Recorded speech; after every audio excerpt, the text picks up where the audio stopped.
Good afternoon, everybody, and welcome back to Automotive JT. Out here cruising around in the Jeep Gladiator. Just actually took a little trip in the Toyota Tacoma, and I can't help but compare the two. You know, I have both. This is a 2021 Jeep Gladiator Mojave that we're in, and I have a 2021 Toyota Tacoma SR5. Both automatics, both awesome trucks. But there are a few areas where the Jeep Gladiator actually beats the Toyota Tacoma. I have to be honest. Again, I have both. So we're going to run through those. Number one, acceleration out of the box. Now, of course, with the pedal commander in the Toyota Tacoma, they get much closer. But the Jeep Gladiator is set up the way that it should be from the factory. It just goes. It's one of the things that I really loved about the Gladiator, because the first time that I drove it, you know, I had expectations. I was thinking, it's going to be like all the trucks are, you know, gutless, doggy, slow. And it wasn't. When I first hit that gas, it went. And I really like that. It makes it much more fun to drive. And I know there are those that'll say, well, it's a truck, it's not supposed to be fast, it's not a race car. And I don't expect either one to be a race car, but the Gladiator is just set up perfectly from the factory. I love that when I hit the gas, the accelerator, that it does what I want it to do and that it goes. When I'm on the freeway, I punch it, it kicks down, and it goes so I can get where I need to be safely. Love that about the Gladiator, and it definitely is better than the Toyota Tacoma out of the box. Next up, room for bigger tires. You know, there's the ongoing, forever, never-ending debate in the Toyota Tacoma. You know, how big of a tire can I put on the truck? And really, you can't put any bigger tire on the truck unless you start doing things to it. Lifting it, chopping, cutting, cab cuts, cab mount chops, fender adaptations, all kinds of things. It's unfortunate. It would be nice if the Toyota Tacoma came a little bit higher, like the Jeep Gladiator, so that they would give us more room to add bigger tires. Because if you're part of the modding community, and I think, I'm not going to say every Tacoma owner, but a lot of Tacoma owners are, you can't help but see a Tacoma that doesn't have some kind of mod done on it. And let's face it, any truck looks better with bigger tires. The Jeep Gladiator, again, out of the box from the factory, allows for you to add the tires that should be on it. Now, some of them come with them. You know, this Jeep Gladiator Mojave did come with the bigger tires. The two that I had before, which were the Jeep Gladiator Sport S's, did not. But I was able to add the same size. It was a 34, 35 inch, whatever it was, I forget. I always forget the little nth degree designation. But 34, 35 inch tires, which look awesome on the truck. You can't do that on the Tacoma because you run into rub. And no rub is okay. I don't care what anybody says.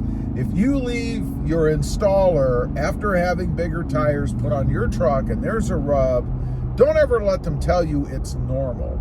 It's just the way it is. That's not true. It means the truck is not set up right, or the tires that you've put on are just too big. Number three, seat comfort.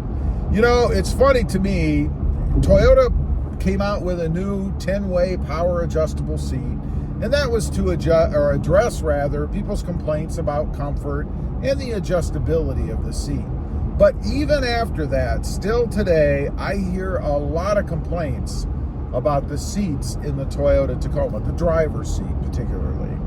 Have to tell you, I took a trip, 38-hour round trip in a Jeep Gladiator. It was not this one. It was the Sport S, the lower trim. This has the same seats other than stitching and stuff like that in them. But I took that trip, and I was pleasantly surprised. I could not believe that I could sit in those seats 19 hours one way and not have any problem. No lower, you know, the back of your thigh, that area where your leg drapes over the seat. No pain, no issues there, no lower back pain. I think it's just a testament to Jeep taking care and putting padding in the seats the way they should be. I would hate to do that same distance trip in the Toyota Tacoma. It just would not be comfortable. I can feel it from just riding around on shorter trips, half hour, stuff like that. I start to really feel it in the rear end after sitting in those seats. Next up is entry, the front. As far as the back goes, I would put them about equal. There's not great entry space to get in and out of the truck unless you're, a 10-year-old kid or something. But the Jeep Gladiator has more room, more area to get in and out of the front seats of the truck. You don't have to do quite as much of a contortion mode, to get in and out of those front seats. I like that. It's nice to be able to just step in. And speaking of steps, I have steps on the Jeep Gladiator. I don't know that I really need them. Honestly, most of the time I step over them to get in and out of the truck, but I can use them. If I want, I can step on the steps and then climb right in. It's no big issue, or even just step over them. But it's nice to not have to do all those contortions to get in and out of the truck.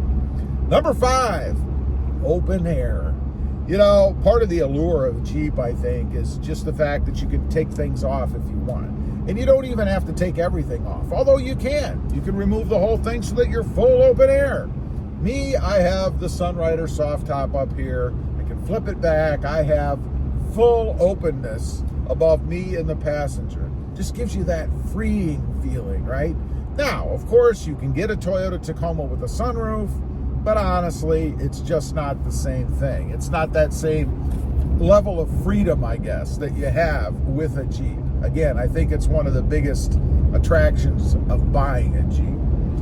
Next up, and this one is kind of a strange one, but if you're a modder like I am, and you're looking at modability for the whole truck, bumper replacement, bumper modability. The bumpers on the Jeep Gladiator are all bolt-on, both the front and the back, of course. Very simple to do. You unscrew a few bolts and you can put something else on. I've done it on more than one. On this Jeep Gladiator, I've got both front and rear bumpers replaced, and I love that. It allows you to personalize it, put a little bit heavier, heftier bumper on there, something that'll take a bit of a tap if it has to happen. I changed out the front bumper on the Toyota Tacoma recently. I went with the Highline by Body Armor, and you have to do cutting. I mean, that's painful. If you've never done it before, which I haven't, I'm not a shop installer, so it's not like I do the same thing truck after truck after truck. But it's a little daunting when you get in there and you have to cut that front bumper off, because let's face it, if you screw up, you're in trouble. Anyway, those are just 6 areas where I believe the Jeep Gladiator is definitely better than the Toyota Tacoma. Leave a comment. If you've got both or had both, let me know if you agree. I'd be curious to know. Also, real quick, I do have 2 additional channels. Rob Motive, all about that Toyota Tacoma, which, don't get me wrong, the Toyota Tacoma is an awesome truck. Also, Mod Driven, all about the Honda Civic Sport with the manual transmission. Gotta say, one of my favorite cars of all time. I gotta admit it. Lots of mods and things going on over there. Check them out, and if you're interested, why not subscribe? And while you're at it, smash the subscribe button here too. Thanks for watching. Stay safe out there. Bye.